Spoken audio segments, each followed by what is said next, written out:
I got miserable, y'all. Alright, I got a good one for that. Okay, I do too.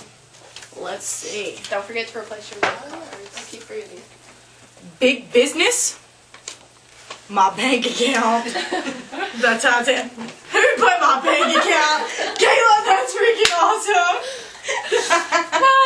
Sad thing is the green cards that you end up with are supposed to be what describes you best. That's why you win them. So, I guess with my back, I am pretty miserable. Alright, your turn to pick a green one. My bank account really is miserable.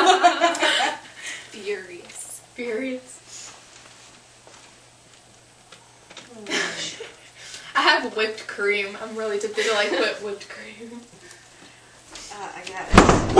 Oh my god, what was that? Did y'all hear that? Oh my god. Alright, let me look outside. Somebody look out the window. Oh god, that was a bad idea. There's smoke. The house is on fire next door. And the creepers are running. Oh my gosh, are you serious? I told you, Kayla, your neighbors are crazy. Oh my god, what do we do? Flashlight. Okay. 911? Alright. Hi, my name's Kayla. I'm a student nurse from Spalding University. What you just saw was a video of me and my friends hanging out one night playing a game when the house next door exploded. Come to find out, it was a meth lab explosion. Power went out. We didn't know what to do. If this were to happen to you or your family or your friends, would you be prepared? If the answer to that question is no, then me and my fellow classmates are going to teach you how to get prepared for any disaster that could strike, especially a meth lab explosion. A disaster, first of all, is something that overwhelms a person's resources and they simply don't know what to do or have nowhere to go. Would you be prepared if a disaster struck? That's what this video's for. I've got one of my classmates here. His name's John. We're going to ask him a couple of questions so that we can learn exactly what a meth lab explosion is. Hey, John. Hello, Kayla. How are you? Good. Hello, everyone. Okay, let's start off. Tell us, what do people use to make meth? What are some of the chemicals that they use? In the manufacture of methamphetamine, anhydrous ammonia is one of the primary chemicals used to produce that product. But there's also other chemicals, including propane, ether, acetone, denatured alcohol. Lots of combustible products are used in the production of methamphetamine.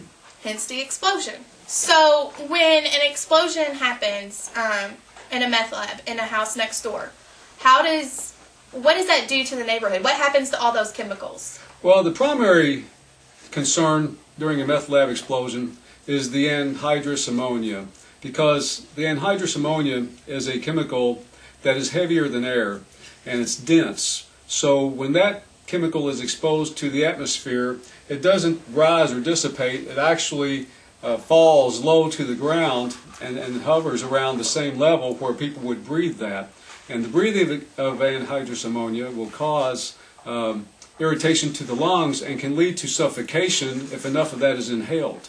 And the problem is that the anhydrous ammonia does not spread out, so it remains basically in the vicinity where it exists. Oh wow, so it can cause a significant amount of damage to a neighborhood then? It can. The anhydrous ammonia, in addition to the other explosives, combine to cause chemical reactions that can cause vinyl to melt. It can dissolve paint. Siding on your house? Yes, it can cause a lot of damage to the environment. As well, any animals that might be in the area could be affected by it. Oh wow, so it could hurt a lot of people. So how do you keep that out of your lungs if that happens next door? Well, as in the scenario that happened today with the house next door exploding, and you are close by and being exposed to these chemicals, what you want to do is you want to put yourself and others in a containable area that you can seal off, and you want to put yourself in that area and seal yourself inside of it to seal out whatever may be trying to get in through the cracks in doors and windows. Okay, so that's the biggest thing to do then, and then obviously you want to call 911 and let them know what's happened. Yeah.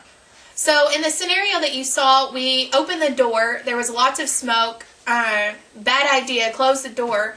but that would actually get on your skin and start burning too, right? Actually, yes, the chemicals can, if you're in close proximity to the chemicals, they cause chemical burns. People who were exposed at the initial explosion, had anybody been there, they would have received severe burns from both the flash of the explosion, but also the chemical itself, because anhydrous ammonia is a very cold chemical. It's so cold to the point that the burn is actually caused from the coldness. Oh, wow. I didn't know that. Did you all know that? Well, if you don't, now you do. So, we've got some other students here. Their names are Amber and Samantha, and they're going to show you how to make a disaster preparedness kit. They're going to give you everything that you need so that you can seal off the windows, you can seal off the doors, and you can be prepared for your family.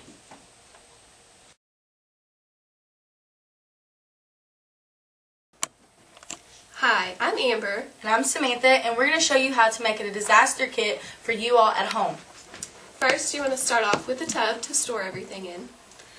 And then you're going to need to put your first item, which will be a basic first aid kit with Neosporin, Band-Aids, and so forth.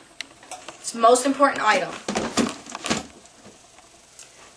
Second, you also want to have food supply for everybody.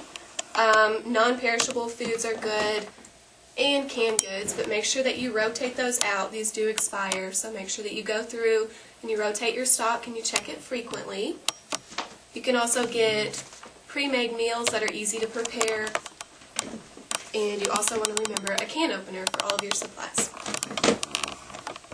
The next thing that you would need is to make sure that you have a water supply.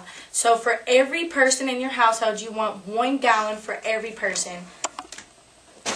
And if you needed to if you didn't have enough water for everybody and you had to use rainwater or use it for a source of cleaning, you want to make sure you have bleach, because you want to use 10 drops per every gallon of water, and you want to make sure that you wait an hour before you use that water. Okay. You also want to have a few tools. So we have some nails, scissors, and then just basic tools like a screwdriver and a hammer, just so you can be prepared. And you also want to have a flashlight. Usually a few extra are good, so everybody can have one. And you want to make sure that you have new batteries and watch the expiration date. Those do expire. Or candles are always a good source of light, and you don't have to worry about batteries. You would also want to make sure that you have some kind of paper, pens, pencils, crayons, just in case that you ever had to come out and write a sign, or you get trapped somewhere and someone can't see you. You need some way of delivering a message without being able to verbally say it. You would also want to make sure that you have things to help for sanitization. So you want to make sure you have hand sanitizer, soap, stuff like that. And then, as we have talked about it earlier, about if a disaster like an explosion or a meth lab explosion or something like that, you would want to make sure you have garbage bags to seal off all your doorways or your windows. And you want to make sure you have tape and scissors, so that way you can cut the bags and tape them around your door as well. And also we have a rope here, just for any basic use that you might need it. It's always good to be prepared. And this is just a few of the things you can put. You can always put a lot more. It's always good to have more than you need. And as we've said before, you always want to make sure that expiration dates are okay, and you want to be aware of the expiration dates so that way you can change them out as that they go bad and put new stuff in. Okay, now let's seal our container up. Another main important factor is that you want to make sure that all your family members know where you store this, and make sure that it's easy to get to. And it's also important to make sure that you've discussed your safety plan with your family, just so everybody knows what to do and that they know what's in here. Hi, my name's Erin, and I'm going to talk to you about calling 911. Before you break into your box, or before you seal yourself into the house, you should call 911 and get instructions from dispatch.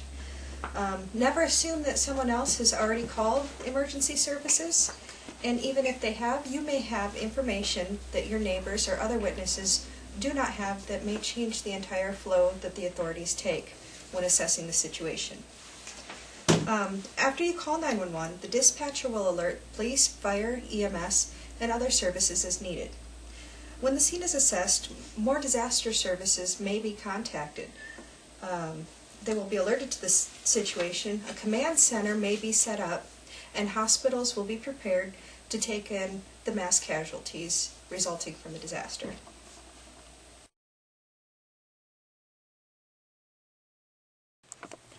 Alright, believable? No, we'll see. He made people believe some stuff.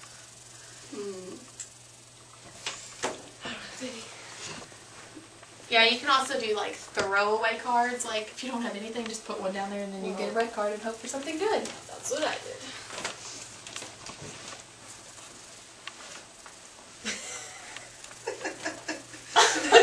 My boss, the Titanic, and Adolf Hitler.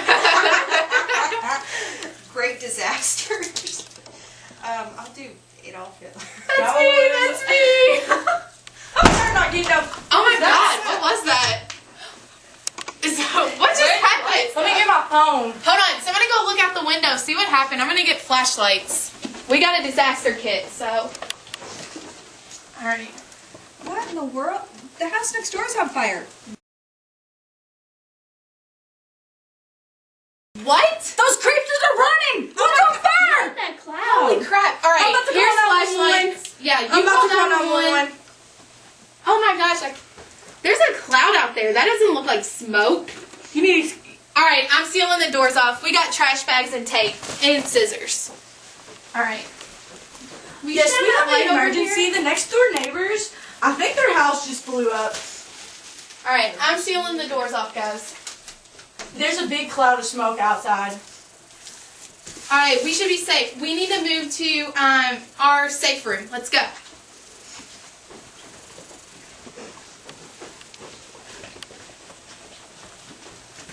So that completes our video. You just saw how things should work if you're prepared for a disaster. If things look like they went a little smooth, that's because we all knew what the plan was. I went straight to the disaster kit that was prepared, and then we went to our safe room. If you help your family get a disaster preparedness plan and kit together, a disaster could strike and the same thing would happen for you. And remember, when dealing with disaster, make Make sure you know what to do.